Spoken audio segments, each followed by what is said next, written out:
Hello there, I'm Hellhound, and if you saw my last video, you know that I did go and see Justice League, and I really enjoyed it.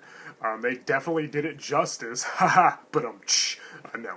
But yeah, I liked it a lot. I know that it's getting negative reviews, and people are ripping it apart, and by the way, skip to the 2-minute mark if you just want to go and skip to my review and don't care about hearing my thoughts on Justice League. There's a few things I'm left out, so if you don't want to go straight to my movie review, skip to the 2-minute mark now. Anyway, yeah, I saw Justice League. I know a lot of people are criticizing it, saying negative things. It seems it has a mixed reception, kind of like all the DC movies have so far. I think it's the best DC movie so far. They utilize all the characters perfectly. They all had enough screen time. They fleshed them out perfectly. I love the chemistry between all the characters: Batman, Superman, The Flash, Wonder Woman, Cyborg, Aquaman. Green Lantern should have been in it, so it does lose points for that. But I thought it was really, really good. I thought it was definitely just about on the level of Marvel Cinematic Universe's best movies, and and all the criticisms are valid.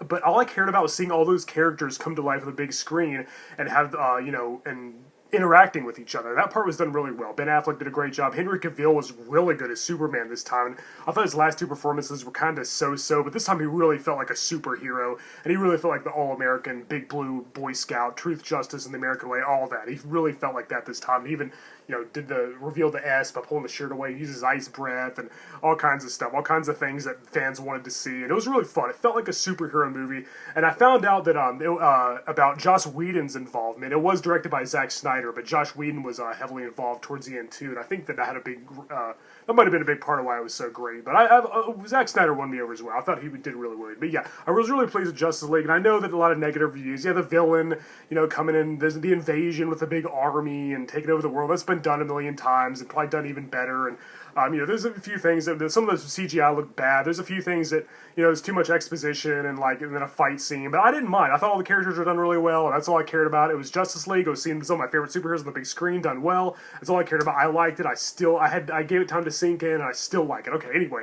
it's a 2-minute mark now, so on to the movie review. Check out Justice League. I think you won't be disappointed. And it's really childish if you're one of those people who thinks that like you have to be a Marvel fan or a DC fan. You can't do both. Like the whole Marvel DC thing, just as childish as Star Wars versus Star Trek and any other stupid rivalry. I want them both to succeed. I love superheroes. I want to see them both win. Okay, so I lied. The 2:30 mark is when I'm going to start the review. Anyway, me and a buddy of mine were talking about one of the best horror films. One of the best, really shocking exploitation films from the 70s, I might add, the other day. And it came to my attention that I hadn't reviewed I Spit on Your Grave yet, from 1978, and directed by Mir Zarki. I don't know if I pronounced his name right, but whatever. This is a very controversial movie. It's very shocking. It's very graphic. It's very disturbing, very brutal, and it's very obviously inspired by Wes Craven's Last House on the Left, which came out earlier that same decade. The obvious is very influenced. However, Last House on the Left, whereas it had a lot of humorous moments and a lot of comic relief and some lightheartedness here and there, this movie does not. This one's pretty much straight up brutal. It's done a lot more. I think it's done in kind of a more grounded and realistic way, and I think they kind of focus on the makers of this movie kind of focus on. They took like a small part of what made Last House on the Left so good and that was the main focus of this movie. Like they took. They definitely took inspiration from Last House on the Left, and they took like some of the more brutal moments and kind of made their own thing from it. It's very, very similar. It's a rape movie. It's a rape revenge flick, if you will. That's what I call them, rape revenge movies. It is a little different because the two girls who got raped and tortured in Last House on the Left actually did die, and it was the parents of one of the girls who got the revenge. So it's a little different. So in a way, that is a little more brutal because they not only raped her, but they killed her as well. This one was kept alive, but anyway, I'm getting ahead of myself. Let's go into the story. Okay, Camille Keaton plays Jennifer, an aspiring writer who moves into she rents a cabin in the middle of the woods. It's not really important why she's there. Or how I don't remember if she owns the cabin or she rents it or what, or if it belongs to her family. I don't remember. It's not that important again. She goes there for some solitude, some peace and quiet, some nice isolation to focus on writing her novel. Just some peace and quiet, have a relaxing weekend, do some writing, and these four derelicts, these four scumbags, these horrible men break into her place, capture her, beat her, rape her. They torture her. They put her through hell. And it happens over and over and over. She gets away from them. They find her again. They do it again. It happens like a few times. They try to kill her. They leave her for dead. I mean, they just batter this poor girl. within inches of her life, and she is very lucky that she survived. I mean, it's just a movie, but it feels very real. It's very joyless, very bleak, very gritty. And the thing is, like, if there wasn't a revenge side to it, I really wouldn't enjoy this movie at all. If it was just her getting raped through the whole film, I wouldn't like that. But the revenge is very satisfying. Okay, so that's the first half of the movie. And it's not a spoiler, by the way. That's what this movie's about. You see it on the cover. Hell, the tagline. This woman is just chopped, crippled, and mutilated 4 men beyond recognition. But no jury in America would ever convict her. I know I wouldn't. The original tagline had burned in there too. And I think it actually said she cut them and burned them, but they must have took that out because she actually doesn't burn anybody in this one. None of her attackers get burned. The predator becomes the prey, and so yeah, she's left for dead. She's battered and beaten and bruised and bloody, and she has cuts, and so she recovers. And becomes totally insane and gets revenge, brutal revenge on her attackers, and I mean brutal. It's very satisfying to watch, and you know, when I watch this movie, it makes me feel like I'm kind of sick because I enjoy seeing them get their just deserts. But really, I think like everybody can agree these men had it coming. They deserved it, and boy, is their revenge sweet. Boy, is it rewarding to watch. You know, the rape is very disturbing, very shocking. Yeah, as I said, very graphic, very gruesome, and very realistic. And I think I even heard some of the blows, some of the like times they hit her was for real too, to make it all the more real, more efficient. Yeah, that was a common thing in the 70s, the exploitation style. And so yeah, she gets revenge on him, and it's really, it makes it, the fact that the rape and stuff is so brutal makes it all the more satisfying to see them get their comeuppance. And so, yeah, and boy does she. I won't give away how she attacks them, how she gets her revenge, but because that's the best part of the movie. But I will say, I have to just mention one of them. She actually seduces one of the guys, and they're in the bathtub together, and he's like, no hard feelings, sorry about all that, and we're cool, and then, oh no, and then she castrates him and lets him bleed to death. I was just like, sorry I had to give away one of the kills, but it was just too good not to talk about. I won't give away any of the other ones. I will say there's a part where she stabs a guy in the back, I think with an axe, and it looks really, the effect is very fake looking. That's the only time in the whole movie, that's the only part, it's just a small part, where I knew I was watching a movie. The rest of it felt so real. It felt like a real crime caught on camera. And that's just a testament how effective it is. As I said, Last House on the Left is a great movie. I have nothing but respect and admiration for it. But it had a lot of, almost like 2 cops and like the lady with her chickens. There's a lot of things that took me out of the film. And there were a lot of things I had issues with. It's still a classic. I still consider it a masterpiece. I still consider it one of Craven's best. But I feel like this movie... this one's like a less about the story, and it's maybe not as in-depth as Last House on the Left. I feel like this one does improve on that material in a lot of ways, that formula. So they're both great. I'm not comparing the two. I'm not saying one's really better than the other, but I will say this one doesn't have any humor. It doesn't have any levity.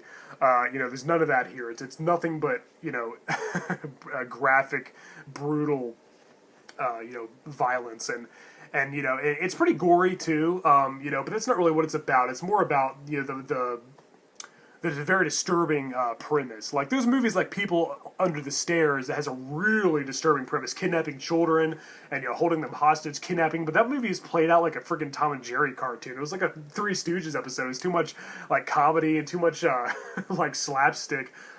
This is still pretty brutal in some parts, but this movie's nothing but this movie's like very serious and very dark. And like very gritty and very atmospheric too. She's in the woods. There's nobody to help her. There's nobody around. She screams. There's nobody comes to save her. She even might. I think there's a part where she even trusts one of the attackers a little bit, and then it turns out he's a bad guy too. So yeah, Camille Keaton does a very good job, and I know she went through a lot of. I knew filming this movie was really hard on her, but I can't praise her enough. She was very believable in the part, and.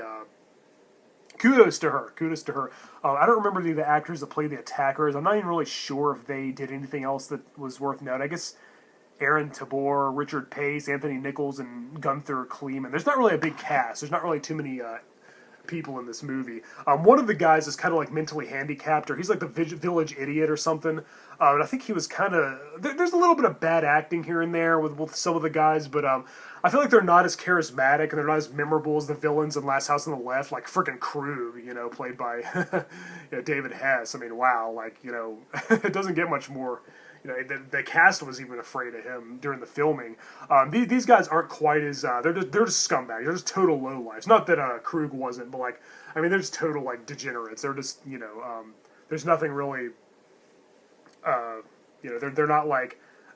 You know how villains are awesome, and you know how we all love villains. They're not that type at all. You just want to see them die. You just, you know...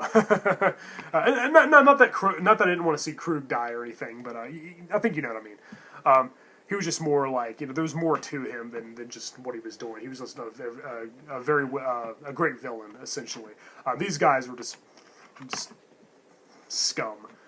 They're just bad people. Dregs of humanity, and yeah, the revenge is really good. It's very rewarding to watch. You're very brutal, and boy, does she ever get revenge on him. In very creative, very vicious ways, very gruesome. And what she does to them is probably even worse than what they did to her, which is good. I want them to suffer even more than she did at her hands. Because yeah, it's a horrible thing, and things like this have happened. And I would love to just, like, every time I hear about something like this, I always fantasize about what if that happened. You know, something equally horrible happened to the perpetrators. You know, what if the victims got back at them? And, you know, I'd love for that to happen more in real life. This movie definitely portrays that very well. Yeah, very, very grounded, very realistic, very shocking, very disturbing, very controversial. And this is the director's cut, by the way, so this is probably even more graphic than, you know, the theatrical version. Yeah, it's got some good special features, too, some commentaries and some documentaries and stuff, some retrospectives. Yeah, very well done, very grounded. It's like the Texas Chainsaw Massacre effect. It feels like a real crime kind of camera.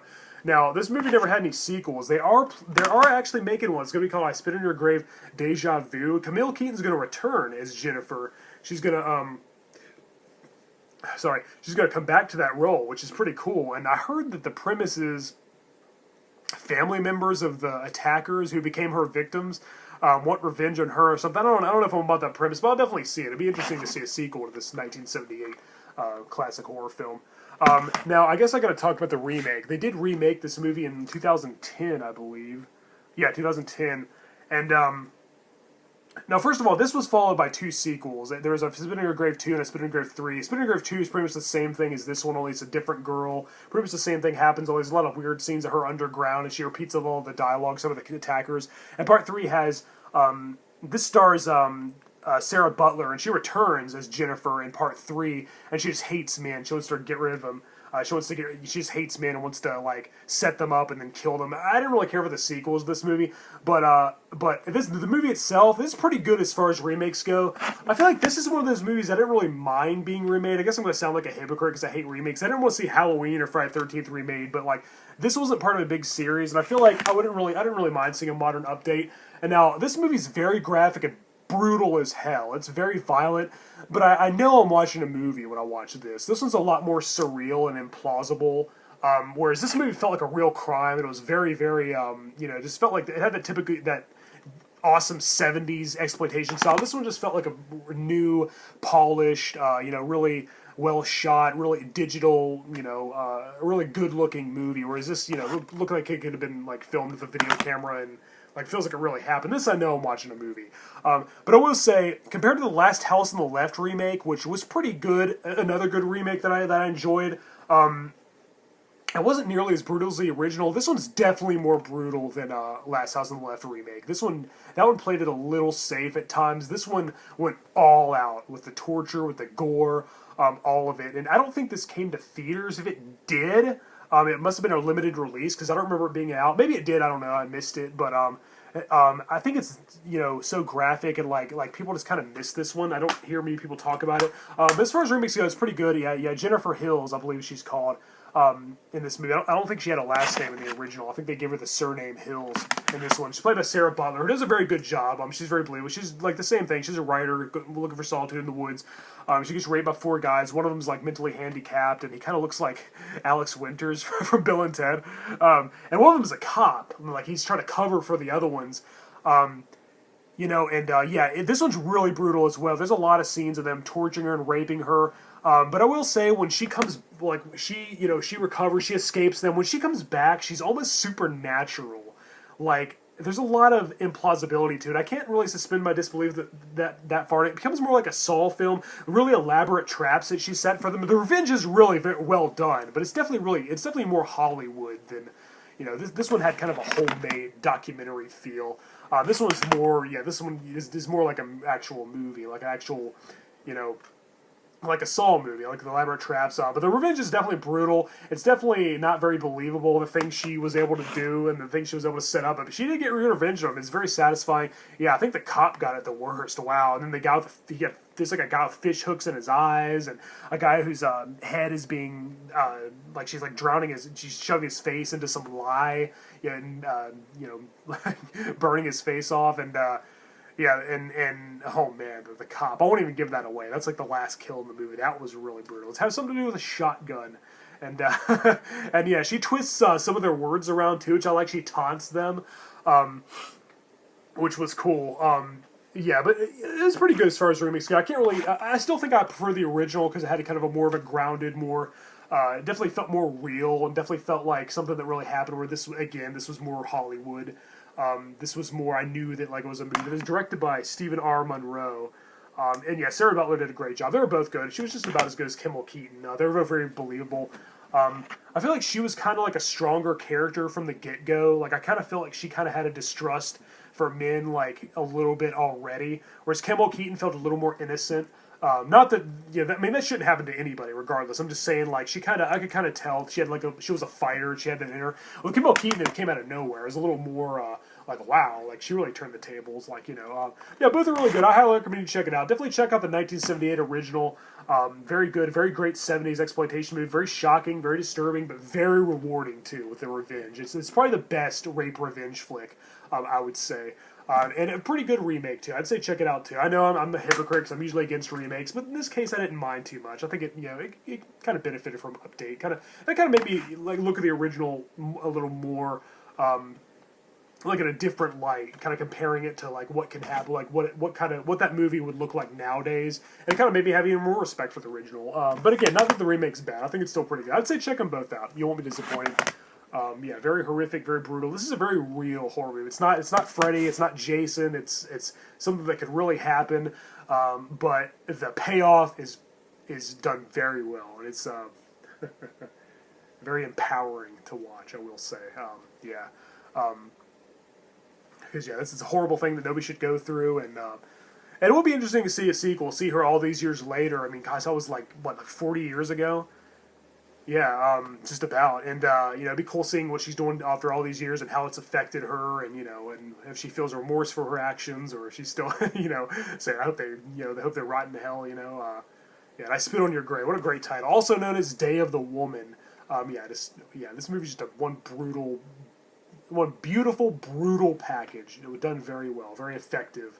And yeah, I guess there's a few flaws. Some of the acting is a little bad, and some of the effects aren't what they could. Well, just that one effect, really. I think the rest of them are done pretty well. Yeah, pretty bloody. Very efficient movie. Check it out, and see the remake too. But I'd say avoid the sequels of the remake. I think they're just kind of, I don't know, I think at that point it was beating a dead horse. It was kind of overkill. Alright guys, I'm Hellhound. Thank you for watching my show. And once again, check out Justice League. Don't let the naysayers fool you. It's a lot better than they say. And the best thing about it, again, was all the characters getting together and the chemistry. They're all done so well. Jason Momoa, Gal Gadot, Ezra Miller, they all won me over. The guy played Cyborg, a.k.a. Victor Stone. I can't think of the actor's name. I keep forgetting his name. But yeah, Ben Affleck's like my favorite Batman. I gotta say, he's awesome. Michael Keaton's a close second. I love Christian Bale too, but I think Ben Affleck really feels like the comic book Batman the most. And Henry Cavill's finally gave me the Superman I've been waiting to see since the Christopher Reeve movies. All right, sorry I'm talking about bringing out Justice League again. Sorry, I just had to. I'm just really excited about it because it gave me hope for the DC films, and I know there's a lot of people, you know, there's gonna be haters, whatever. Probably just biased Marvel fans. I like both, so whatever. I'm not missing out. But yeah, check out I Spit on Your Grave. You won't regret it. Unless you really are like, unless rape is like too much for you, then I totally understand. I can definitely see why. All right, I'm Hellhound. Thank you guys for watching. Keep it horror.